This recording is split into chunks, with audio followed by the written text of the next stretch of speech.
Friends, are we ready?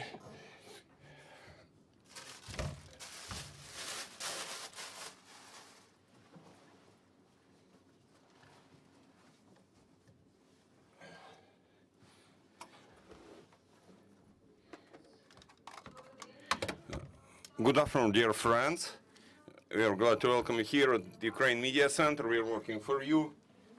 I'd like to remind you that we have been supported by the Ministry of Defense of Ukraine and the Ministry of Internal Affairs of Ukraine. And our hosts here are Skyloft Hotel. And also, dear journalists, you are welcome to be here, to stay here, to work here. Everything is in place here for your productive work. I will cover our today's schedule a bit. Right now, in several minutes, we are to start press briefing about the current situation in Kyiv. Our speakers there will be Mykola Povoroznyk, sorry.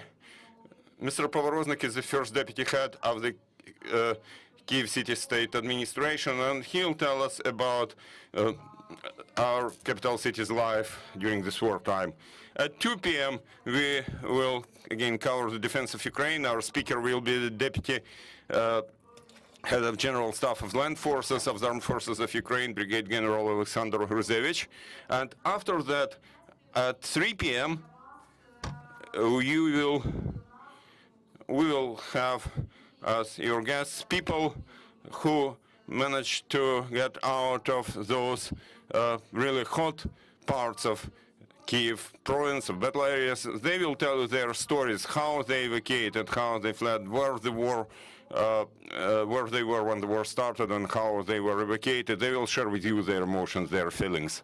So now I'm to give the floor to our speaker, Mykola Povoroznyk. You're welcome. Welcome, everybody. As far as I understand, I'm opening this venue. No, we have been working for a couple of days, so today you're opening just our today's work. Yeah, today we have the, as far as I remember, 23rd day of war, whatever strange it may sound. And Kyiv city continues to defend. It continues being attacked, especially in the recent days. But at the same time, our city lives its life during these wartime conditions. The whole city infrastructure, urban infrastructure is working. The city has water, heating, electricity, mobile communications, and TV signal all across Kyiv, including its suburbs.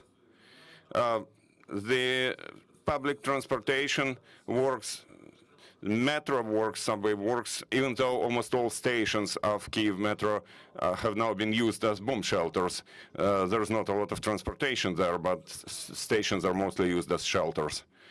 Gradually, businesses renew their operations in Kyiv in those parts where there is the most demand for that business. First of all, there are food stores and pharmacies which didn't even close, and most banks have renewed their operations. Petrol stations, gas stations operate again, car service stations work, and we addressed owners of pet accessories stores. They opened their stores because there's a lot of pets staying in the city, and other businesses open if there is a demand for them in the city nowadays. Literally the day before yesterday, we restored operations of 22 or even 55 by today mini markets. 55 mini markets, mini street markets have renewed their operations to bring foodstuffs as close as possible to places where there is the highest concentration of people. Especially, we are talking about foodstuffs which are most needed by those least secure categories of population. I would like to remind you that we have a curfew, so everything in the city starts from 8 a.m. because the curfew ends at 7 and people need time to get to their places, and until 10 p.m. And within that time, we have to be able to do everything, bring foodstuffs, medicines, get to offices, from offices, and people have to be able to get to food stores and get back home after buying food. And it's all accompanied from time to time by air raid alerts. You have to treat them very seriously, taking into account what's happening in the city in the last several days. We have been carrying out evacuation step by step.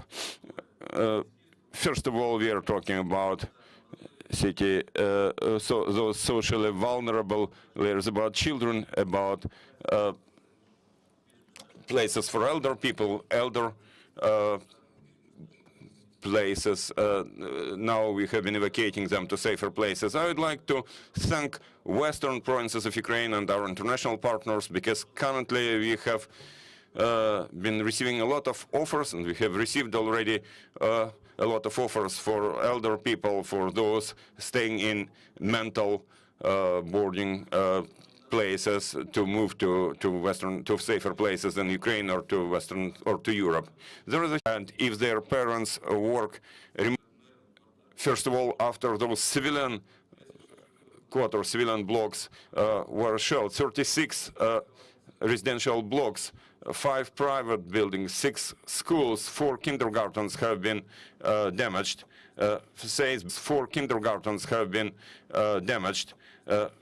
Balconies and windows in more than 55 buildings have been. Wherever possible, we are doing some repairs using some plywood and polymer film. If possible, people stay there. If not, we evacuate them. During the wartime in the capital city, there have been 889 people wounded, including 241 civilians, including 18 children. Currently, by this point in time, we have got 222 people who died, including 68 civilians and 4 children. And as I already said yesterday, now the numbers have increased a bit. In 22 days of war, 757 children were born, 403 boys and 354 girls, including 13 twins born during this wartime. That's basically all I had to say, and now if you have any questions, I'll gladly answer those. Thank you, Mykola. You're welcome. If anybody has questions, please ask them, speak into the microphone. This press conference. This is Luis from El Mundo, Spain. I wanted to ask you something. Do you have any plan to protect the heritage of the city, the historical monuments, the historical areas? Is there any plan to protect the monuments from bombing, to keep the history of Kyiv protected? Thank you very much.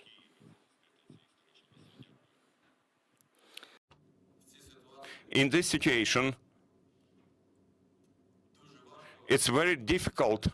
It's probably very difficult to find any answer to your question, because a large part of the city is a historical area.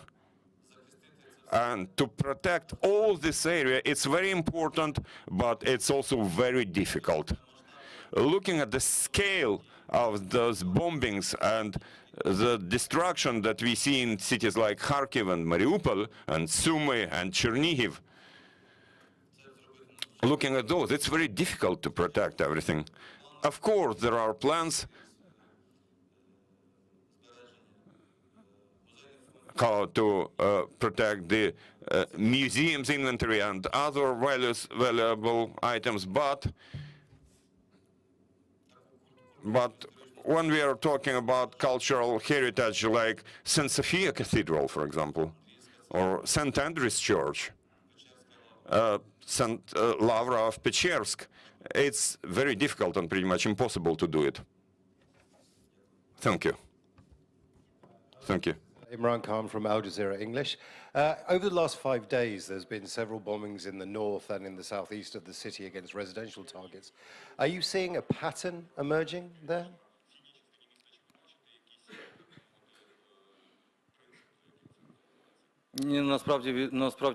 Actually, shelling is done quite chaotically.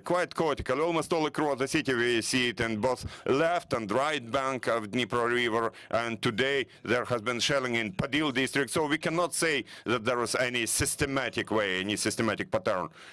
In our view, it's just chaotic shelling at residential blocks of the city. That's it. This is Anas Malik from Vion.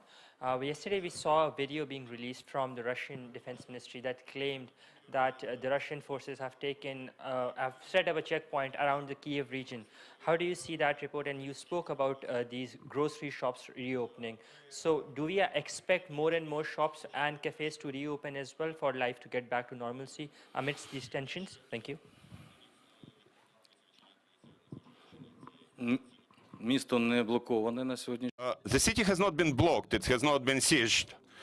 So the foodstuffs are being brought to the city. Necessary items are being brought to the city. I mentioned businesses. Businesses are opened as soon as there is demand from those remaining in the city. Of course, food stores have been working all the time. Of course, pharmacies are working. These are first priorities. The rest, the others open when there is demand from consumers. Thank you. Thank you. Any more questions? No? No questions? Then thank you. Thank you, Mykola. Thank you. I'd like to remind you that our next briefing will be at 2 p.m., so you are welcome to watch our announcements, subscribe to our Telegram channel, our Twitter, our YouTube channel, and you will see the streams that we